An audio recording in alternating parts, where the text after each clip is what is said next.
Hello friends, welcome to my channel concept king. आज की इस क्लास में हम पढ़ेंगे मेटल और नॉन मेटल की विशेषता।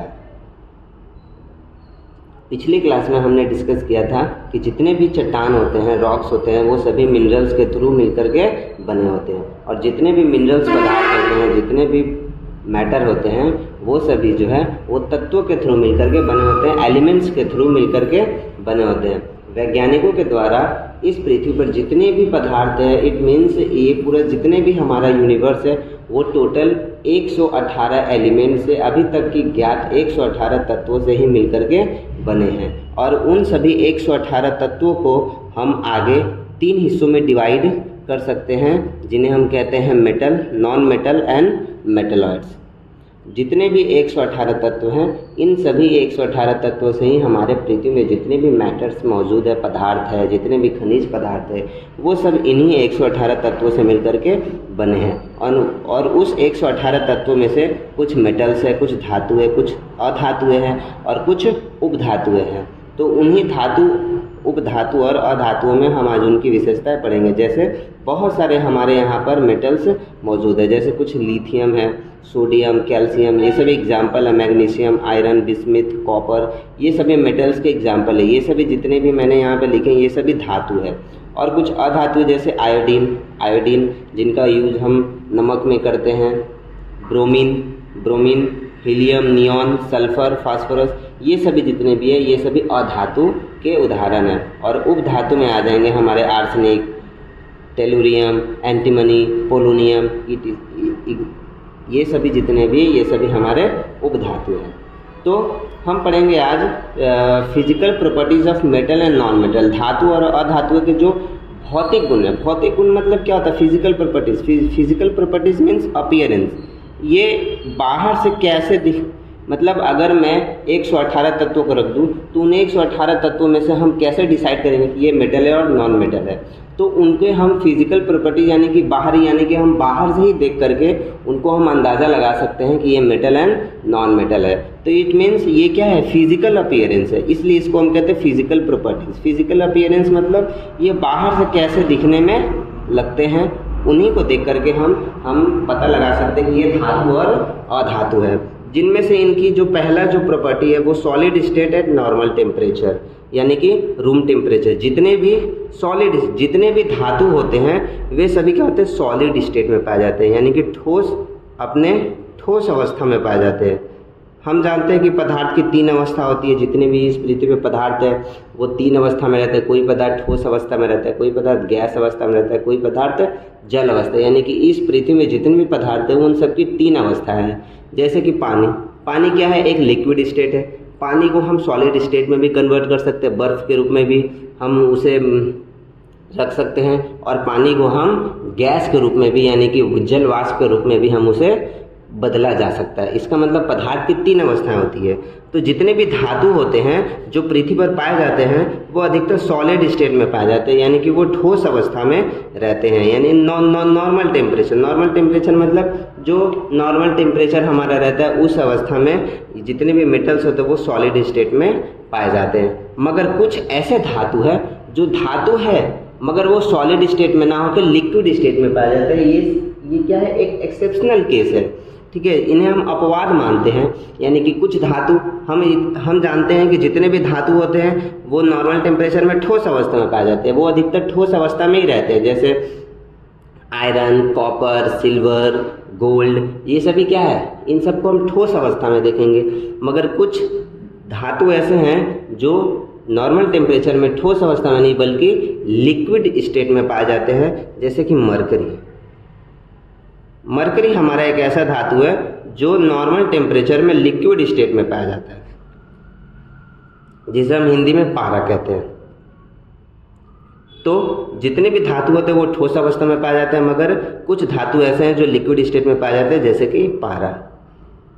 दूसरा जो इसके फीचर्स है वो है हार्डनेस, यानी कि इसकी कठोरता। जितने भी धातु होते हैं वो सब हार्ड होते हैं, कठोर होते हैं। इनके जितने भी मॉलिक्यूल्स होते हैं वो बहुत ही आपस में, इनके बीच में गैप, इंटरमॉलिक्यूलर फोर्स जो है बहुत ही हाई होता है और इनके बीच में इंटरमॉलिक्यूलर स्पेस बहुत ही कम होता है, जिसकी वजह से ये कठोर होते हैं। यानी कि इनके जितने भी मॉलिक्यूल्स होते हैं ये सभी आपस में बहुत ही एक दूसरे से कनेक्ट होते हैं और इनके बीच का फोर्स बहुत ही मजबूत हो रहता है और इनके बीच में गैप ना के बराबर रहता है, जिसके वजह से ये जितने भी मेटल होते हैं वो सब हार्ड होते हैं। जैसे आयरन क्या है, बहुत ही हार्ड है, इसे हम आसानी से तोड़ नहीं सकते, इसे हम आसानी से किसी आयरन को हम लेकर के आसानी से मोड़ नहीं सकते। क्यों? क्योंकि ये बहुत ही हार्ड होते हैं, ठीक है। मगर कुछ ऐसे धातु होते हैं जो क्या होते हैं, सॉफ्ट होते हैं, जैसे सोडियम एंड पोटेशियम। ये दो धातु है, मगर ये धातु होने के साथ साथ ये क्या है, ये हार्ड नहीं होते बल्कि ये सॉफ्ट होते हैं। ये इतने सॉफ्ट होते हैं कि हम इन्हें चाकू के थ्रू काट सकते हैं। ये बहुत ही मुलायम होते हैं, ये धातु होने के बावजूद भी। तीसरी जो विशेषता है वो है मैलेबिलिटी। मैलेबिलिटी को हिंदी में कहते हैं आघातवर्ध्यता। आघातवर्ध्यता मतलब जितने भी धातु होते हैं हम इन्हें थिन लेयर में कन्वर्ट कर सकते हैं।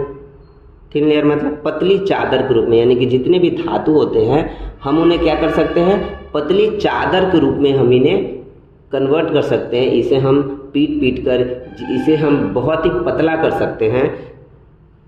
ये है धातु की मैलेबिलिटी फीचर्स। जैसे कि एल्युमिनियम का फॉयल, एल्युमिनियम का जो फॉयल हम मार्केट में यूज करते हैं जो बहुत ही पतला रहता है, जिसे रेस्टोरेंट वगैरह में यूज किया जा सकता है कैरी के रूप में, या बहुत इनका यूज बहुत जगह होता है एल्युमिनियम फॉयल। यानी कि जितने भी धातु होते हैं उन्हें हम पतले चादर के रूप में हम कन्वर्ट कर सकते हैं। ये बहुत ही मैलेबल होते हैं, ये बहुत ही फ्लेक्सिबल होते हैं, इन्हें हम बहुत ही पतले चादर के रूप में इसका हम यूज़ करते हैं। चौथा है डक्टिलिटी। डक्टिलिटी का मतलब क्या हो जाता है कि धातु को हम खींच कर बहुत ही लंबा कर सकते हैं। ये बहुत ही डक्टल होते हैं। डक्टल मतलब क्या होता है, धातुओं को हम खींच करके बहुत ही पतले तार में, वायर में कन्वर्ट कर सकते हैं। इन्हें हम जितना खींचते जाएंगे, जितना ही इसको हम स्ट्रेन करेंगे, ये उतने क्या होंगे, खींचते जाएंगे और ये पतले तार के रूप में ये फैलते जाएंगे। यानी कि धातुओं को आप जितना ही खींचेंगे वो उतना ही फैलते जाएगा, जिसके वजह से हम इनका तार बना सकते हैं। पतले से पतले इनको हम थिन वायर में कन्वर्ट कर सकते हैं, पतले तार में हम इसको कन्वर्ट कर सकते हैं। जैसे हम जितने भी हम तार का यूज करते हैं, वायर का यूज करते हैं, वो सभी क्या किसके बने होते हैं, धातुओं के बने होते हैं। जैसे कॉपर का तार, एल्युमिनियम का तार, लोहा का तार, ठीक है। तो ये जितने भी वायर होते हैं वो सब किसके बने होते हैं, मेटल के बने होते हैं। क्यों मेटल के बने होते हैं, क्योंकि मेटल है डक्टिलिटी प्रॉपर्टी। डक्टिलिटी मीन्स क्या होता है, इनको हम पतले तार के रूप में कन्वर्ट कर सकते हैं, ठीक है। पांचवा जो फीचर्स है वो है conductor of heat and electricity. जितने भी मैटर होते हैं, जितने भी मेटल होते हैं, धातु होते हैं, वो हीट यानी कि ताप और इलेक्ट्रिसिटी यानी कि धारा, करंट को आगे कंडक्ट कर सकते हैं। यानी कि ये अपने अंदर से हीट को और इलेक्ट्रिसिटी को आगे फ्लो होने दे सकते हैं। इसी जैसे कि जितने भी वायर है, तार है, ये सभी मेटल के क्यों बने होते हैं, क्योंकि मेटल के अंदर क्या होता है, कंडक्टर होते हैं। ये कंडक्टर होते हैं। कंडक्टर मतलब क्या, जिसको हम कहते हैं चालक होते हैं। ये अपने अंदर से करंट को जाने देते हैं, जिसके वजह से जितने भी वायर होते हैं वो सभी मेटल के बने होते हैं। अगर ये अपने अंदर से करंट को जाने देंगे तो क्या होगा, करंट आसानी से एक तार से दूसरे तार में आसानी से ये फ्लो हो सकेगा, ठीक है। और हीट में भी क्या होते हैं, मेटल क्या होते हैं, इसके भी कंडक्टर होते हैं। यानी कि अगर हम अगर लोहे के किसी रॉड को अगर हम आग में गर्म करते हैं, अगर हम स्टार्टिंग के इस हिस्से को अगर हम आग में गर्म करते हैं तो धीरे धीरे हीट जो है वो धीरे धीरे फैलते फैलते ये यहाँ तक फैल जाएगा, ठीक है। इसी को हम कहते हैं कंडक्टर। कंडक्टर मतलब जो अपने अंदर से किसी भी चीज़ को ट्रांसफ़र होने दे, ईजिली ट्रांसमिट होने दे। छठा जो फीचर है वो high melting and boiling point. जितने भी मेटल होते हैं उनका मेल्टिंग पॉइंट और बॉइलिंग पॉइंट भी बहुत ही हाई होता है, ठीक है। इनको हम आसानी से हम मेल्ट नहीं कर सकते। इनको मेल्ट करने के लिए बहुत ज़्यादा टेम्परेचर की ज़रूरत होती है और इसे बॉयल करने के लिए भी बहुत ज़्यादा टेम्परेचर की ज़रूरत होती है। जितने भी मेटल होते हैं उनको अधिकतर मेल्ट करने के लिए हमें 600 से 2000 के बीच का डिग्री टेम्परेचर चाहिए रहता है। ये एवरेज टेम्परेचर है, यानी कि जितने भी मेटल्स हैं वो मिनिमम अगर मैं टेम्परेचर बोलूँ तो 600 डिग्री सेंटीग्रेड टेम्परेचर पे ये अधिकतर मेल्ट होते हैं, ठीक है। जैसे आयरन को हमें मेल्ट करने के लिए 1600 टेम्परेचर चाहिए, ठीक है। कॉपर हो गए, तो जितने भी मेटल होते हैं उन सबको अगर हमें पिघलाना रहता है, मेल्ट करना रहता है, तो हमें बहुत ज़्यादा टेम्परेचर उनको देना पड़ता है, क्योंकि इनका जो मेल्टिंग पॉइंट होता है ये बहुत ही हाई होता है। ये हाई टेम्परेचर पे जाकर के पिघलते हैं और बॉयल भी हाई टेम्परेचर पे होते हैं। जैसे कि सबसे बेस्ट जो अगर एग्जांपल अगर बोला जाए तो वो टंगस्टन है, ठीक है। टंगस्टन का जो मेल्टिंग पॉइंट है ये बहुत ज़्यादा हाई है, ये बहुत ज़्यादा हाई टेम्परेचर पे टंगस्टन जो है ये पिघलता है। इसलिए हम टंगस्टन का यूज़ जो है वो देखना बल्ब में किया जाता है। टंगस्टन का यूज़ हम बल्ब के जो तार होते हैं, जो हम बल्ब, जैसे देखिए ये जो बल्ब हमने बनाया, तो बल्ब का ये जो तार यूज होता है, यही तार क्या होता है, करंट यहाँ से आता है, करंट आकर के इस टंगस्टन को हीट करता है, गर्म करता है, गर्म करने पे ये जलने लगते हैं और जल करके अपने अंदर से लाइट को एमिट करते हैं। तो ये जो है बहुत ही, इनका मेल्टिंग पॉइंट बहुत ज़्यादा हाई होता है। ये इतने हाई टेम्परेचर पे भी ये पिघलते नहीं हैं, ये अपने अंदर से लाइट को एमिट करते हैं। यानी कि टंगस्टन ईजिली मेल्ट नहीं हो सकता, इसे मेल्ट करने के लिए बहुत ज़्यादा तापमान की ज़रूरत होती है। इसलिए टंगस्टन का यूज हम बल्ब का जो है ये बल्ब होते हैं उनका जो ये वायर होता है जिनसे लाइट एमिट होता है उनका हम यूज़ करते हैं, ठीक है। मगर कुछ मेटल्स ऐसे होते हैं जिनको हम अल्कलीन मेटल कहते हैं। अल्कलीन मेटल में जैसे लिथियम, सोडियम, पोटेशियम, ये जितने भी मेटल हैं इनको हम अल्कलीन मेटल कहते हैं, ठीक है। अल्कलीन मेटल के ये क्या होते हैं, सॉफ्ट होते हैं, जो कि मैंने यहाँ पे आपको बताया कि सोडियम एंड पोटेशियम क्या होता है, बहुत ही सॉफ्ट होते हैं, ठीक है। ये हार्ड नहीं होते, सॉफ्ट होते हैं, तो इनका मेल्टिंग पॉइंट और बॉइलिंग पॉइंट भी बहुत ही सॉफ्ट होता है, ठीक है। और जिसके वजह से melting point and boiling point भी ये क्या होता है, बहुत ही सॉफ्ट होते हैं, ठीक है। सातवां जो फीचर्स वो है resonant and sonorous. Resonant and sonorous मतलब क्या होता है कि मेटल में ना साउंड बहुत ज़्यादा ये प्रोड्यूस करते हैं।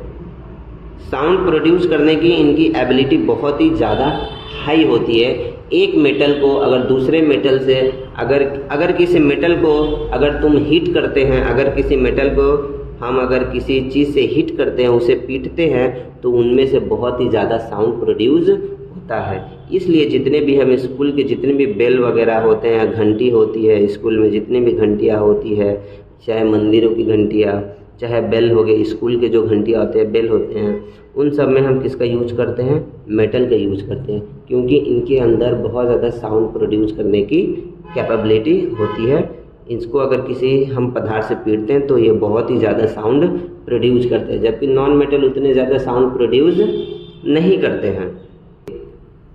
ये जितने भी हमने फीचर्स पढ़े ये सभी मेटल्स के फीचर्स हो गए, ठीक है। जितने भी धातु होते हैं वो सभी क्या होते हैं, सॉलिड स्टेट में पाए जाते हैं, ठोस अवस्था में पाए जाते हैं, रूम टेम्परेचर में। नॉन मेटल का बात किया जाए तो नॉन मेटल जितने भी अधातु होते हैं वो सभी धातुओं की जितनी भी विशेषता हैं इन सब के ऑपोजिट होता है। यानी कि जितने भी धातु होते हैं वो ठोस अवस्था होते हैं, उनका सॉलिड स्टेट होता है नॉर्मल टेम्परेचर पे, बट जितने भी अधातु होते हैं वो सब क्या होता है, उनका सॉलिड स्टेट नहीं होता है। मोस्ट ऑफ द कुछ अधिकतर गैस अवस्था में पाए जाते हैं और कुछ क्या होते हैं, लिक्विड स्टेट में पाए जाते हैं, ठीक है। जैसे हीलियम क्या है, ये एक अधातु है, नॉन मेटल है। ये किस अवस्था में पाए जाते हैं, ये गैस स्टेट में पाए जाते हैं। ब्रोमीन एक नॉन मेटल है, ये लिक्विड स्टेट में पाया जाता है। नियोन एक नॉन मेटल है, ये गैस स्टेट में पाया जाता है, ठीक है। तो जितने भी मेटल्स होते हैं वो सॉलिड स्टेट में पाया जाता है, बट जितने भी नॉन मेटल होते हैं वो सब क्या होते हैं, गैस स्टेट में पाए जाते हैं, लिक्विड स्टेट में पाए जाते हैं। ये सॉलिड स्टेट में बहुत ही कम पाए जाते हैं, ठीक है। जितने भी मेटल होते हैं, जितने भी धातु होते हैं वो सब क्या होते हैं, कठोर होते हैं, मगर जितने भी अधातु होते हैं वो सब क्या होते हैं, सॉफ्ट होते हैं, वो हार्ड नहीं होते हैं। जितने भी मेटल होते हैं ये मैलिबिलिटी होते हैं। मैलिबिलिटी मतलब इनको हम पीट कर पतले चादर के रूप में कन्वर्ट कर सकते हैं, थिन लेयर में कन्वर्ट कर सकते हैं, बट हम नॉन मेटल को थिन लेयर में कन्वर्ट नहीं कर सकते हैं। अगर इसे हम पीट कर पतले करने जाएंगे तो ये क्या हो जाएंगे, ईजिली ब्रेक हो जाएंगे, ये टूट जाएंगे, ठीक है, क्योंकि इनके अंदर के इनका वो फीचर्स नहीं होता है, ठीक है। डक्टिलिटी, जितने भी मेटल होते हैं वो सब क्या होते हैं, डक्टाइल होते हैं। इनको हम पतले वायर ग्रुप में कन्वर्ट कर सकते हैं, खींच कर इसे हम लंबा कर सकते हैं, वायर बना सकते हैं, मगर नॉन मेटल का हम तार नहीं बना सकते। इसको अगर हम खींचने जाएंगे तो ये क्या हो जाएंगे, इजीली ब्रेक हो जाएंगे, टूट जाएंगे। Conductor of heat and electricity, जितने भी मेटल होते हैं वो सब क्या होता है, हीट एंड इलेक्ट्रिसिटी के क्या होते हैं, कंडक्टर होते हैं। अपने अंदर से आसानी से ताप को और करंट को जाने दे सकते हैं। मगर जितने भी नॉन मेटल होते हैं ये सब क्या होते हैं, बैड कंडक्टर होते हैं, यानी कि इंसुलेटर होते हैं। ये अपने अंदर से इलेक्ट्रिसिटी, करंट को और हीट को जाने नहीं देते हैं। ठीक है, इसलिए जितने भी देखना, जितने भी इंसुलेटर होते हैं वो सब नॉन मेटल के ही बने होते हैं। और जैसे मेटल का हाई मेल्टिंग पॉइंट और बॉइलिंग पॉइंट हाई होता है, मगर नॉन मेटल के मेल्टिंग पॉइंट और बॉइलिंग पॉइंट क्या होता है, ये बहुत ही लो होते हैं, ये उतने ज़्यादा हाई नहीं होते हैं। मेटल में साउंड प्रोड्यूस करने की कैपेबिलिटी होती है, ये बहुत ज़्यादा साउंड प्रोड्यूस करते हैं। अगर एक मेटल को दूसरे मेटल से अगर हम पीटते हैं, टक्कर आता है, मगर नॉन मेटल में साउंड प्रोड्यूस नहीं होता, बहुत ही कम साउंड प्रोड्यूस होता है। ठीक है, तो नेक्स्ट क्लास में, इस क्लास में हमने फिजिकल प्रॉपर्टीज़ पढ़ा है, मेटल और नॉन मेटल का हमने फिजिकल प्रॉपर्टीज़ पढ़ा है। नेक्स्ट क्लास में हम मेटल और नॉन मेटल का केमिकल प्रॉपर्टीज़ पढ़ेंगे कि इनकी केमिकल विशेषताएं क्या क्या होती है, जिसके आधार पर हम इसे आगे विभाजित कर सकते हैं।